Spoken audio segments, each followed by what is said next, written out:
भी है 2040 international number के मुताबिक। इब्ने अब्बास कहते हैं रज़ियल्लाहु ताला अन्हुमा कि मैंने नबी सल्लल्लाहु अलैहि वसल्लम को यौम आशूरा, 10 मुहर्रम और रमजान मुबारक के अलावा किसी और दिन के रोजों का एहतमाम करते हुए नहीं देखा। और फिर साथ ही फरमाया कि आप सल्लल्लाहु अलैहि वसल्लम 10 मुहर्रम यौम आशूरा के दिन को बाकी तमाम दिनों पर फजीलत दिया करते थे।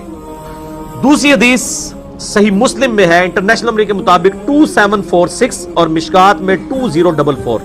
अबू क़तादा कहते हैं कि नबी सल्लल्लाहु अलैहि वसल्लम ने फरमाया, मैं अल्लाह से उम्मीद करता हूं कि यौम आशूरा यानी 10 मुहर्रम का रोजा 1 साल के गुनाहों का कफारा बन जाएगा।